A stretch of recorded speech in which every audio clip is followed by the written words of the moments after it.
الحمد للہ احمدہ واستعینہ ونعوذ باللہ من شرور انفسنا ومن سیئات اعمالنا من یہدہ اللہ فلا مضل لہ ومن یضلل فلا ہادی لہ اشہد ان لا الہ الا اللہ وحدہ لا شریک لہ واشہد ان محمدا عبدہ ورسولہ لا نبی بعدہ. اما بعد، بزرگوں و دوستوں،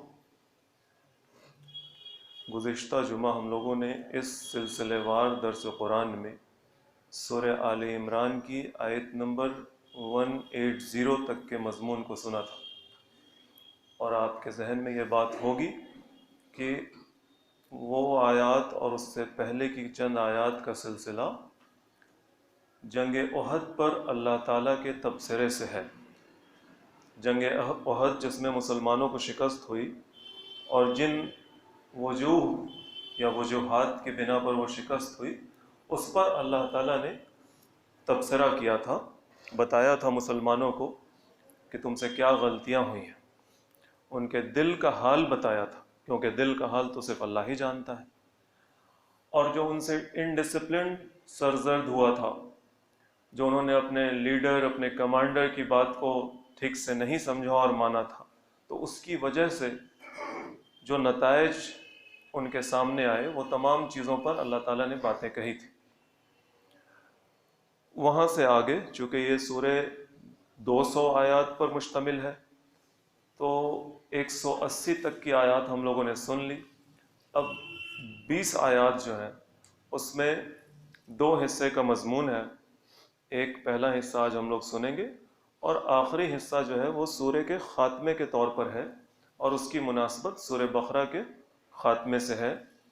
اور ابھی حال میں ہی ہم لوگوں نے یعنی 35-36 ہفتے پہلے تک سورہ بقرہ کو سنا ہے، اور اس سورہ کا سلسلہ لگ بھگ 34-35 ہفتے سے چل رہا ہے. تو اس کے پہلے سورہ بقرہ سنا تھا، تو اس کی جو آخر کی آیات ہیں سورہ بقرہ کی، اور وہ جنرلی ہم لوگ پڑھتے اور سنتے بھی رہتے ہیں، جو مضمون اس میں تھا، جس طرح سے دعائیہ انداز تھا، وہی مضمون اور اسی طرح کا دعائیہ انداز اس سورہ کے آخر میں بھی آئے گا. لیکن ان 20 آیات کے شروع میں پہلا حصہ وہ آج ہم لوگ سن رہے ہیں. ملاحظہ فرمائیے. اعوذ باللہ من الشیطان الرجیم، بسم اللہ الرحمن الرحیم. لقد سمع اللہ قول الذین قالوا ان اللہ فقیر ونحن اغنیاء. اللہ تعالیٰ نے سن لیا، ان لوگوں کی بات سن لی جو لوگ کہتے ہیں کہ ان اللہ فقیر ونحن اغنیاء، کہ اللہ تعالیٰ فقیر ہے، اللہ کے پاس ہے نہیں، اور نحن اغنیاء، ہم مالدار ہیں، مال ہمارے پاس ہے. یہ کون لوگ کہتے تھے؟ یہ مدینہ میں رسول صلی اللہ علیہ وسلم کے مکہ سے مدینہ آنے کے بعد اس بستی کے اندر پہلے یہودی حضرات بھی رہتے تھے. یہودیوں کو تو اب ہم لوگ بہت اچھے سے جانتے ہیں، وہی اسرائیل والے. تو وہ لوگ وہاں مدینہ میں رہتے تھے، اور رسول اللہ صلی اللہ علیہ وسلم سے ناراضگی تھی. ظاہر ہے اللہ کے نبی کو ان کو ماننا نہیں تھا. وہ اپنے طور پر جس مسیحا کے منتظر تھے، وہ مسیحا کوئی اور ہے ان کے لیے. آخری نبی کو وہ ماننے کو تیار نہیں. اس کی نبوت کو دل سے تو سچا سمجھ رہے ہیں، لیکن ظاہر اس کو نہیں کرتے.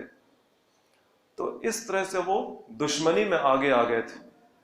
دوسرا حصہ ان لوگوں کا تھا جو مشرک تھے، لیکن رسول اللہ صلی اللہ علیہ وسلم کے آنے کے بعد اور اسلام کے پھیلنے کے بعد ان لوگوں کو بھی کوئی چارہ نہیں تھا. اور خاص کر کے جنگ بدر کے بعد، کہ جس میں مسلمانوں کو فتح حاصل ہوئی مکہ کے مشرکین پر، تو جو مدینہ میں مشرک تھے ان لوگوں کو بھی لگا کہ ہم مسلمان بن جاتے ہیں اوپر سے. تو وہ اوپر سے مسلمان بن گئے تھے، لیکن ان کے دلوں میں اسلام کے لیے نفرت تھی، رسول صلی اللہ علیہ وسلم کے لیے ناپسندیدگی اور عداوت کے جذبات تھے. یہ لوگ منافق کہلائے. اور ایک تیسرا طبقہ تھا جو رسول اللہ صلی اللہ علیہ وسلم پر سچے دل سے ایمان لانے والوں کا تھا. تو یہ تمام لوگ تھے اس میں. جب اسلام کی طرف سے، اللہ کی طرف سے قرآن میں اللہ تعالیٰ قرض حسنہ کی بات کرتا ہے کہ کون ہے جو اللہ تعالیٰ کو قرض حسنہ دے، یعنی رسول اللہ صلی اللہ علیہ وسلم جو اسلام کی اقامت کی مہم چلا رہے تھے، اسلام کو دنیا میں قائم کرنے کی جدوجہد کر رہے تھے، اس جدوجہد میں مال کی بھی ضرورت تھی. مکہ میں اللہ کا گھر ہے، وہ بت پرستی کا اڈا بنا ہوا ہے. اللہ کے گھر کو بت پرستی سے پاک کرنا، اس پر چودھری بیٹھا ہوا ہے، دشمن بیٹھا ہوا ہے، وہ کسی کو وہاں ٹکنے نہیں دیتا. وہ توحید کا مرکز تھا. ابراہیم علیہ السلام نے اس کی جو تعمیر نو کی تھی، اس کے بعد وہ توحید کا مرکز خصوصاً بنا، لیکن پھر اس میں بت رکھ دیے گئے. اللہ کے آخری رسول کو اس گندگی کو، اس پلیدگی کو صاف کرنا تھا. صرف مکہ تک تو بات نہیں تھی، اس شرک کی پلیدگی اور شرک کی گندگی عالم میں جہاں پر پھیلی ہوئی تھی، کیونکہ اللہ کے رسول صرف مکہ اور مدینہ کے رسول تو تھے نہیں، صرف عربوں کے رسول تو تھے نہیں، وہ تو پوری دنیا کے لیے، اور جب تک دنیا رہے گی تب تک ان کی رسالت، ان کی نبوت ہے. تو ان کے ذریعے اللہ تعالیٰ کو زمین کے ایک حصے کو شرک سے، اللہ کے ساتھ کسی بھی نوعیت کے شرک سے پاک کر کے ایک مثال کے طور پر، ایک ایگزامپل کے طور پہ دنیا کو دکھانا تھا، اس وقت کی دنیا کو بھی اور بعد کی دنیا کو بھی، کہ دیکھو اللہ کے علاوہ کسی کی بندگی و پرستش نہیں ہے. یہ ہمارے رسول ہیں، انہوں نے مکہ سے بت پرستی ختم کی، انہوں نے عرب سے شرک ختم کیا. یہی تمہارے منبع ہدایت ہے، انہی سے تمہیں ہدایت لینی ہے، یہی تمہارا اسوہ ہے، انہی کے طریق پر تمہیں چلنا ہے، یہی کام تمہیں دنیا میں کرنا. تو اس کام کے لیے پیسہ چاہیے، مال چاہیے. تو اللہ تعالیٰ جب اپنے رسول کے ذریعے مال کی اپیل کرواتا تھا، اور وہ مال اللہ تعالیٰ اپنے تئیں اپنے پر قرض لینے کی بات کرتا تھا کہ یہ تم جو ہمارے نبی کی مدد کر رہے ہو، تم جو ہمارے نبی کی مہم میں مال خرچ کر رہے ہو، تو گویا یہ اللہ کو قرض دینا. اللہ جو محتاج نہیں ہے، زمین و آسمان کے تمام خزانوں کا جو مالک ہے، جو عدم سے وجود بخشتا ہے، اس اللہ کو تم قرض دے رہے ہو. تمہارا رتبہ کتنا بڑا ہو جا رہا ہے. لیکن اس بات کو یہودی حضرات اور منافقین مذاق کا ایشو بنا لیتے تھے، اور وہ کہتے تھے ان اللہ فقیر، اللہ فقیر ہو گیا ہے، اللہ کو پیسہ چاہیے. اور کس سے چاہیے؟ ہم سے مانگتا ہے. تو گویا نحن اغنیاء، ہم مالدار ہیں، ہم پیسے والے. اللہ تعالیٰ ارشاد فرماتے ہیں سنکتب ما قالوا وقتلهم الانبیاء بغیر حق. ہم یہ تمام باتیں ان کی لکھ رکھ رہے ہیں، یہ ان کا جرم جو ہے ہم فائل میں لکھ رہے ہیں کہ وہ کیا کہہ رہے ہیں. وقتلهم الانبیاء بغیر حق. اور صرف یہیں تک نہیں کہ وہ یہ کہتے ہیں اور یہ کہتے ہیں، یہ چیز لکھی جائے گی، بلکہ ان کا پرانا جرم بھی ان کو یاد دلایا گیا، نبیوں کو قتل کرنے کا. بنی اسرائیل، یہودی حضرات، ہم سے پہلے کے مسلمان، موسیٰ علیہ السلام، خاص بڑے رسول نبی ابراہیم علیہ السلام کی ذریت، وہی قوم، اس کی روش، اس کا طریقہ یہ تھا کہ وہ اپنے ہاں کے صالح لوگوں کو، خصوصاً انبیاء کو، جو ان کو ان کی غلطیوں پر روکتے اور ٹوکتے تھے، مار دیا کرتے تھے. بہت سارے نبیوں کو انہوں نے مارا. تو اللہ تعالیٰ کہہ رہے ہیں کہ ہم صرف ان کی بات نہیں لکھ رہے ہیں، بلکہ ان کا پرانا جرم بھی ان کو یاد دلایا ہے کہ ہم تمہارا یہ جرم بھی لکھ رہے ہیں، کتنا بڑا جرم ہے. وَنَقُولُ ذُوقُوا عَذَابَ الْحَرِيقِ. پھر اللہ تعالیٰ اپنی طرف سے بات کہتا ہے کہ ہم کہیں گے ان کو، یعنی ایک وقت آئے گا جب حساب و کتاب لیا جائے گا تو ہم کہیں گے ذُوقُوا عَذَابَ الْحَرِيقِ، آج مزہ چکھو جلنے والے عذاب کا، آگ کا عذاب، جلنے والے عذاب کا مزہ چکھو. ذَلِكَ بِمَا قَدَّمَتْ أَيْدِيكُمْ وَأَنَّ اللَّهَ لَيْسَ بِظَلَّامٍ لِّلْعَبِيدِ. اور یہ جو آگ کا عذاب تم چکھ رہے ہو، تو یہ ایسا نہیں ہے کہ اللہ تعالیٰ کی طرف سے کوئی ظلم ہے. وَأَنَّ اللَّهَ لَيْسَ بِظَلَّامٍ لِلْعَبِيدِ، اللہ اپنے بندوں پر ظلم کرنے والا نہیں ہے، بلکہ یہ تمہاری اپنی حرکت ہے، اپنی کرتوت ہے جس کا بدلہ تم پا رہے ہو. ذَلِكَ بِمَا قَدَّمَتْ أَيْدِيكُمْ، یہ تمہارے اپنے ہاتھوں کی کمائی ہے، یہ تم نے خود بھیجا ہے آگے. نبیوں کو قتل کیا تو یہ گناہ تم نے آگے بھیجا، اب اس گناہ کی پاداش میں مزہ چکھو.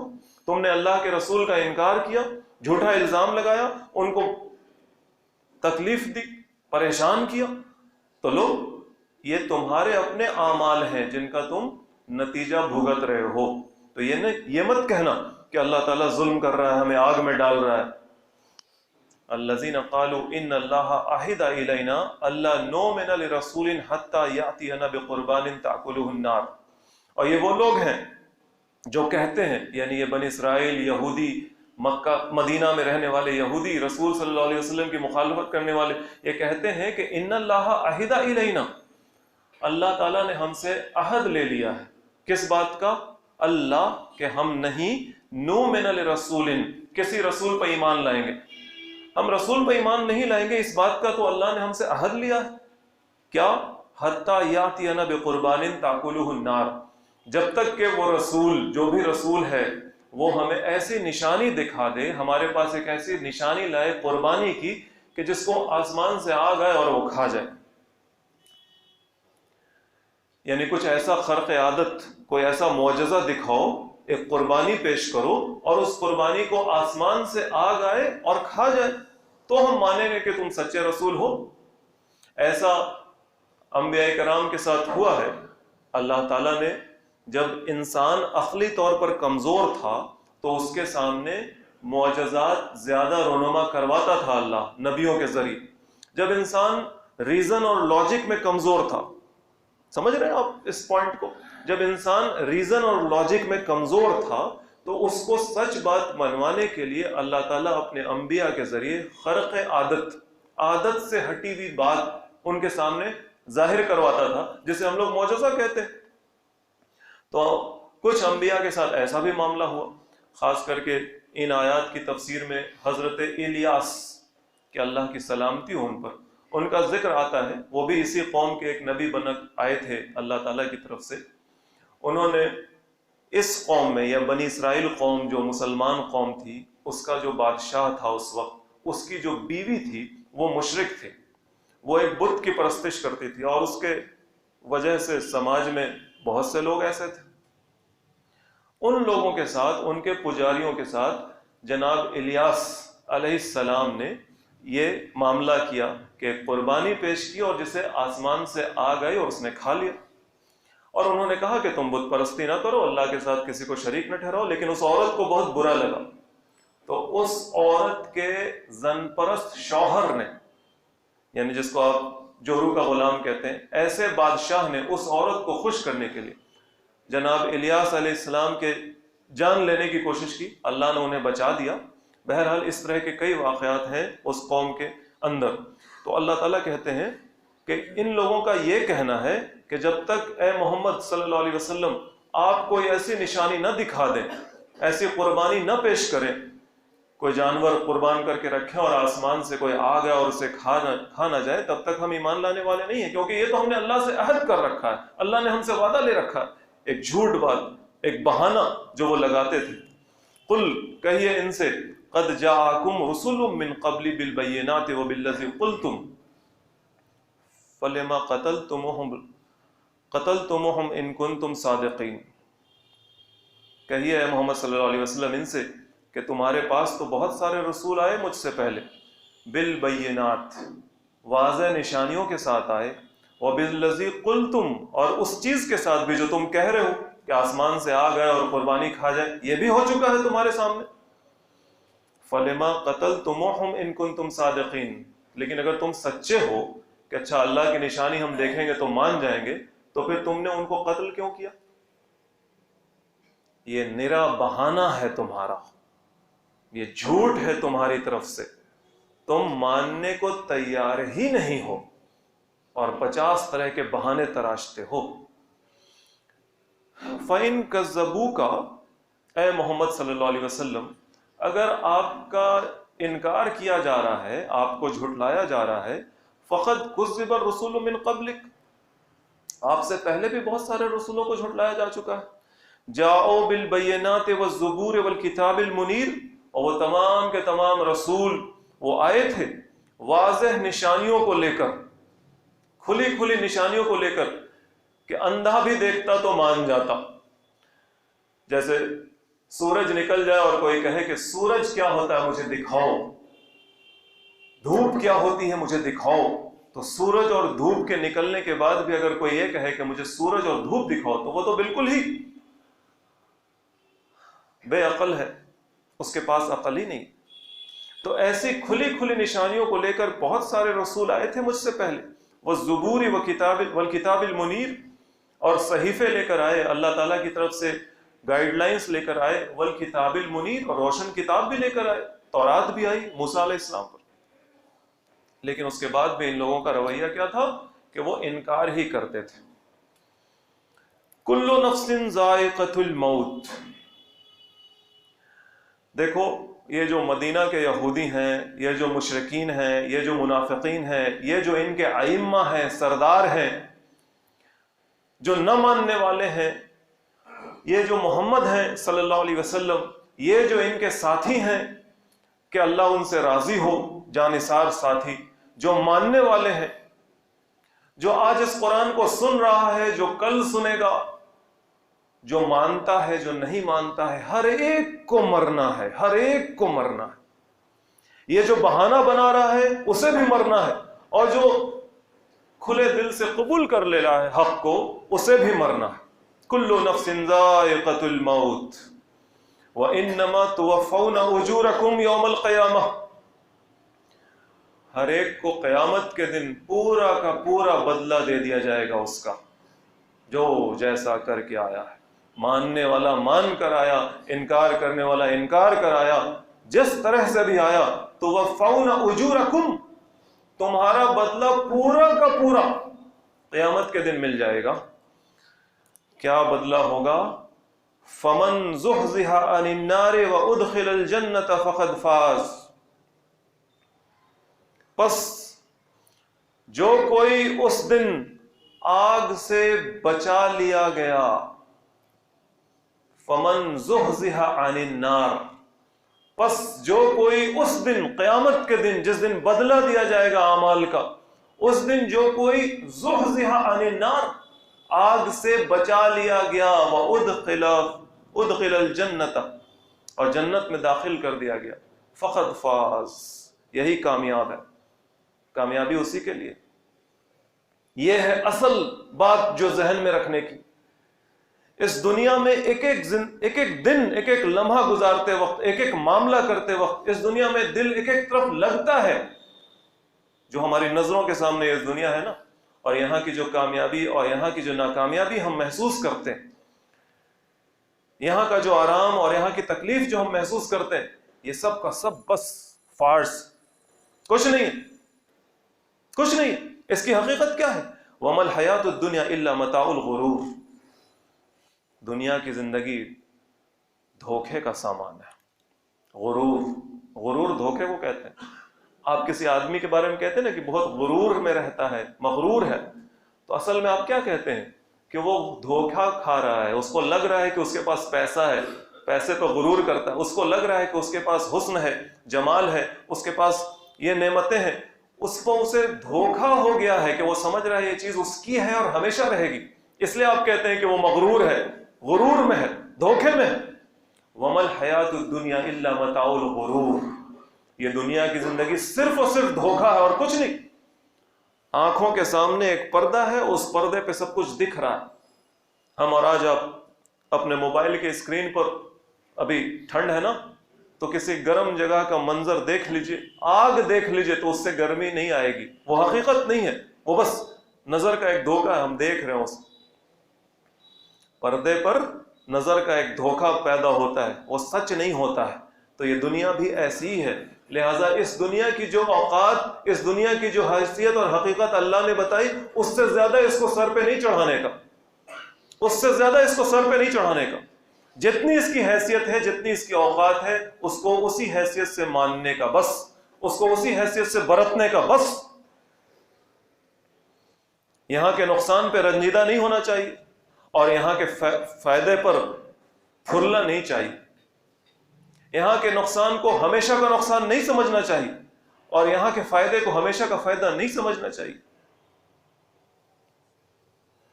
فمن زحزح عن النار وادخل الجنة فقد فاز، جو کوئی جہنم کی آگ سے بچا لیا گیا اور جنت میں داخل کر دیا گیا وہی کامیاب ہوا۔ یہ جملہ ہر کامیابی اور ناکامیابی کا معیار ہونا چاہیے، یہ جملہ ہر فائدے اور نقصان کا معیار ہونا چاہیے، یہ جملہ ہر فیلور اینڈ ہر سکسیس کا معیار ہونا چاہیے۔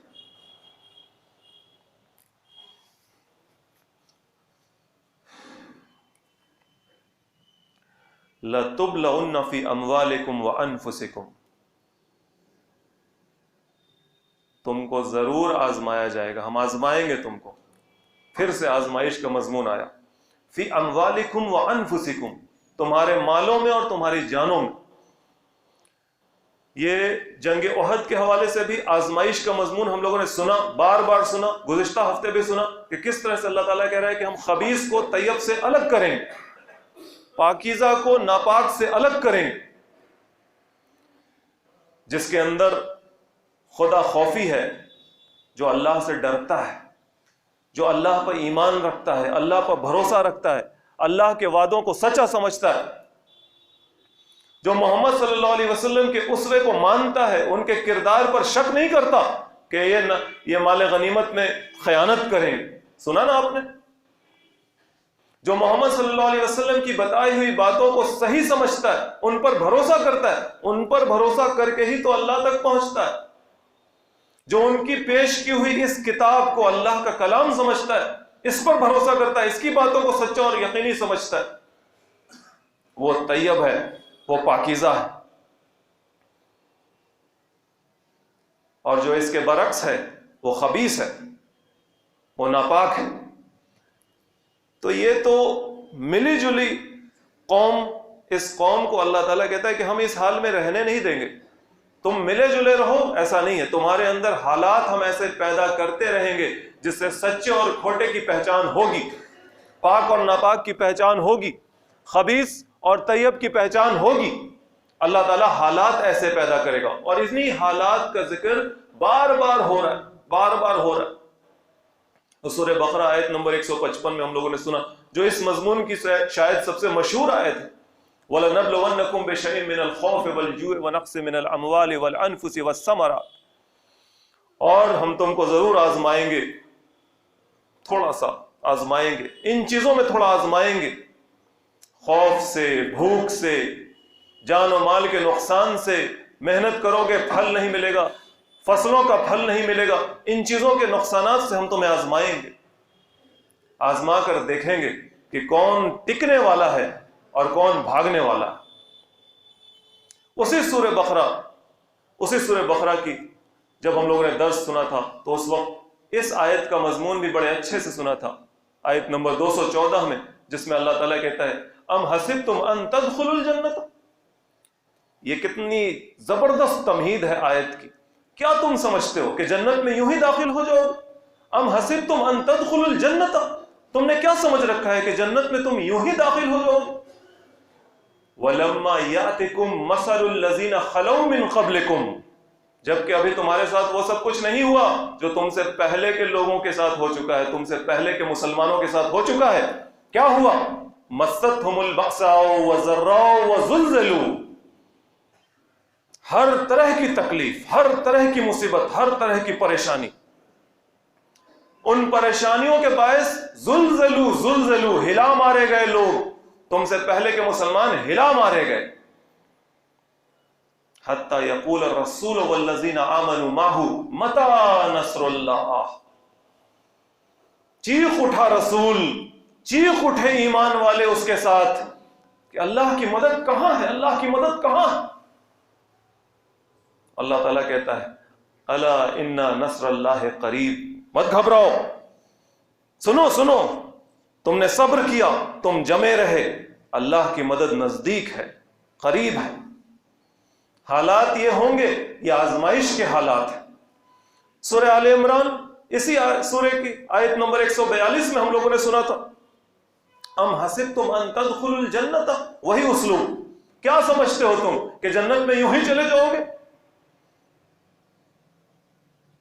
وَلَمَّا يَعْلَمِ اللَّهُ الَّذِينَ جَاهَدُوا مِنْكُمْ وَيَعْلَمَ الصَّابِرِينَ، جبکہ اللہ تعالیٰ نے تو ابھی ظاہر ہی نہیں کیا ہے کہ تم میں سے کون ہے جو اللہ کے لیے جانفشانی کرتا ہے، کون ہے جو اللہ کے لیے جان لڑا دیتا ہے، اور کون ہے جو اللہ کے دین پر جمنے والا ہے۔ اللہ نے تو ابھی یہ ظاہر ہی نہیں کیا ہے، ظاہر کرنے کے لیے حالات آئیں گے۔ انہی آیات کے حوالے سے ہم لوگوں نے سورہ عنکبوت کی آیت نمبر 2 سنی تھی، احسب الناس ان یترکوا ان یقولوا آمنا وہم لا یفتنون، کیا لوگوں نے یہ سمجھ رکھا ہے کہ وہ بس یوں ہی چھوڑ دیے جائیں گے، کہیں گے ہم ایمان والے ہیں اور چھوڑ دیا جائے گا ان کو، وہم لا یفتنون، اور ان کو فتنے میں نہیں ڈالا جائے گا، ان کو آزمایا نہیں جائے گا، ان کو آزمائش میں نہیں ڈالا جائے گا؟ سنا تھا نا ہم لوگوں نے۔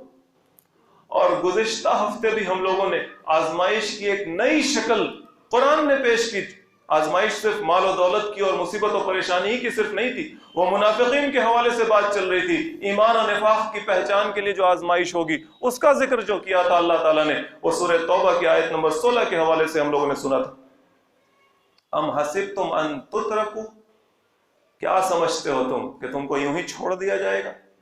وَلَمَّا يَعْلَمِ اللَّهُ الَّذِينَ جَاهَدُوا مِنْكُمْ، جبکہ اللہ نے تو ابھی ظاہر نہیں کیا ہے کہ تم میں سے کون ہے جو اللہ کے لیے جانفشانی کرتا ہے۔ وَلَمْ يَتَّخِذُوا مِن دُونِ اللَّهِ وَلَا رَسُولِهِ وَلَا الْمُؤْمِنِينَ وَلِيجًا، اور اللہ کو اور اس کے رسول کو اور مومنوں کو چھوڑ کر کسی اور کو اپنا جگری دوست نہیں بناتا ہے۔ جگری دوست، دوستی بھی آزمائش ہے اللہ کی، دوستی سے بھی اللہ تعالیٰ آزماتا ہے، ظاہر کرتا ہے کہ مومن کون ہے، منافق کون ہے، سچا کون ہے، جھوٹا کون ہے، خبیث کون ہے اور طیب کون ہے۔ اس طرح کی آیات اس قرآن میں ہم لوگوں نے بہت بار سنی، درس قرآن میں مسلسل ہم لوگ سنتے آئے ہیں۔ آزمائش ہوگی، آزمایا جائے گا، حالات کے ذریعے اللہ ظاہر کرے گا کہ سچا کون ہے اور جھوٹا کون ہے۔ اس آیت کا یہ پہلا ہی حصہ تھا، لَتُبْلَوُنَّ فِي أَمْوَالِكُمْ وَأَنفُسِكُمْ، البتہ تم آزمائے جاؤ گے اپنے مالوں میں اور اپنی جانوں میں۔ وَلَتَسْمَعُنَّ مِنَ الَّذِينَ أُوتُوا الْكِتَابَ مِنْ قَبْلِكُمْ وَمِنَ الَّذِينَ أَشْرَكُوا أَذًى كَثِيرًا، اور ضرور تم سنو گے تم سے پہلے جو اہل کتاب ہے، جن کو کتاب دی گئی، یعنی یہود اور عیسائی، ان کے ذریعے، وَمِنْ قَبْلِكُمْ وَمِنَ الَّذِينَ أَشْرَكُوا، اور جو مشرک ہیں ان کے ذریعے تم ضرور سنو گے، کیا؟ اذًى كثيرا، بہت تکلیف والی باتیں، بہت سنو گے، بہت سنو۔ محمد صلی اللہ علیہ وسلم کو بھی سنایا ان لوگوں نے۔ تفسیری روایات میں جب پڑھیے گا تو دیکھیے گا بہت ساری باتیں بھری ہیں۔ رسول اللہ صلی اللہ علیہ وسلم جا رہے تھے تو مجلس میں لوگ ایسی بات کہہ رہے تھے، ان کے سامنے آ کر کسی نے ایسے کہا، کسی نے ان سے یہ کہلوایا، بہت ساری باتیں جو دل کو دکھانے والی ہیں، اسلام کو چوٹ پہنچانے کی کوشش کرنے والی ہیں، رسول صلی اللہ علیہ وسلم کو ذہنی تکلیف دینے والی ہیں، مسلمانوں کو کمزور کرنے والی ہیں، بہت ساری باتیں۔ لیکن وہ جو سچا ایمان رکھتا ہے نا، فزادہم ایمانا وقالوا حسبنا اللہ ونعم الوکیل وما زادہم الا ایمانا وتسلیما، اس کا حشر یہ ہوتا ہے کہ اس کا ایمان ہی بڑھتا ہے، اس کی اطاعت ہی بڑھتی ہے، اللہ پر بھروسہ اور یقین ہی بڑھتا ہے۔ جتنا پریشانی میں ڈالا جائے گا اتنا اس کا ایمان بڑھے گا، اتنی اس کا یقین بڑھے گا اتنا۔ وَإِن تَصْبِرُوا وَتَتَّقُوا فَإِنَّ ذَلِكَ مِنْ عَزْمِ الْأُمُورِ، بس تم اگر جمے رہو، تکلیف پریشانی کے باعث بھاگو نہیں، ڈر سے اپنا رنگ نہ بدلو، چولا نہ تبدیل کرو، ماتھے پر تلک نہ لگاؤ والی بات ہے۔ اگر تم جمے رہو، اپنی بولی نہ بدلو، اپنی پہچان نہ بدلو، جو ایمان نے تمہیں پہچان دی ہے، جو اسلام نے تمہیں پہچان دی ہے، جو رسول صلی اللہ علیہ وسلم کی اطاعت نے تمہیں پہچان دی ہے، جو کردار تمہارا بنا ہے قرآن کی تعلیم سے، جو کردار تمہارا بنا ہے اللہ پر یقین اور بھروسے کی وجہ سے، جو کردار تمہارا بنا ہے رسول صلی اللہ علیہ وسلم کی سیرت کی اتباع کرنے کی وجہ سے، اس کردار پر داغ نہ لگنے دو۔ وہ کردار سچوں کا کردار ہے، اسے جھوٹا نہ بنا۔ وہ کردار آخرت پر یقین رکھنے والوں کا کردار ہے، اسے دنیا تل پرست مطلب پرست کا کردار نہ بناؤ۔ وہ کردار قربانی پیش کرنے کا کردار ہے، اس کردار پر مفاد پرستی کا داغ نہ لگاؤ۔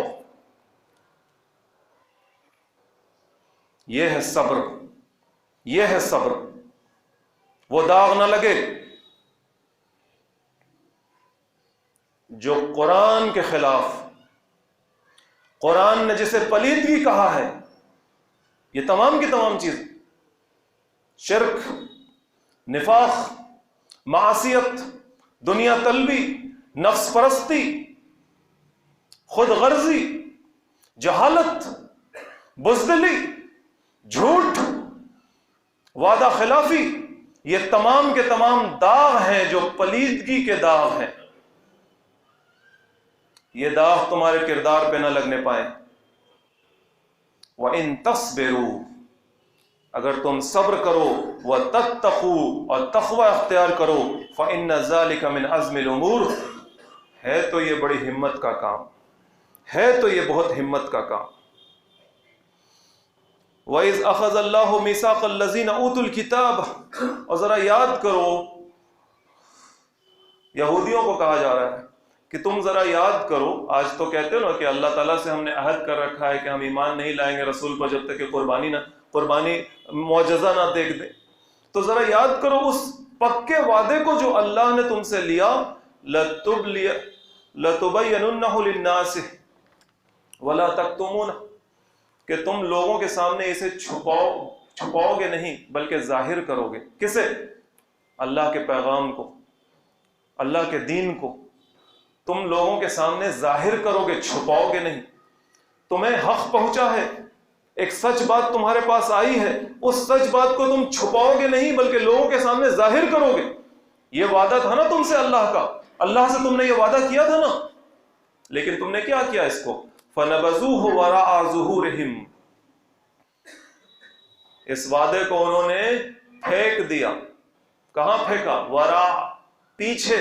کس چیز کے پیچھے؟ ظہورہم، اپنی پیٹھوں کے پیچھے، اپنی پیٹھوں کے پیچھے انہوں نے اپنے اس وعدے کو پھینک دیا، حق کو چھپایا، جھوٹ کو ظاہر کیا، حق کو چھپایا۔ حق کو چھپانا کتمان حق۔ آپ کو ایک سچ بات پتا ہے، سچ بات، پہلے تحقیق کر لیجئے گا کہ وہ بات سچ ہو، بس یوں ہی ایک بات پتا ہے نہیں، سچ بات پتا ہے، حق کا ایک حصہ پتا ہے، حق کا ایک ورق آپ کے پاس ہے، حق کا ایک لفظ آپ کے پاس ہے، you have to convey it to others، آپ کو اسے دوسروں کو بتانا ہے، it is an obligation، یہ ایک فرض ہے آپ کے اوپر، آپ چھپا نہیں سکتے۔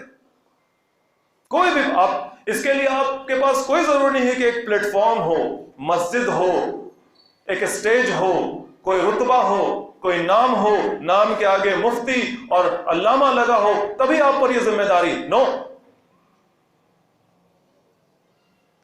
آپ ایک سیدھے سادے مسلمان ہیں، آپ کے پاس ایک حق بات پہنچی ہے، and it is an obligation to convey it to others، آپ پر یہ فرض ہے، آپ پر یہ ذمہ داری ہے کہ آپ اس بات کو دوسروں تک پہنچائیں، جیسے بھی ہو پہنچائیں، جیسے بھی ہو۔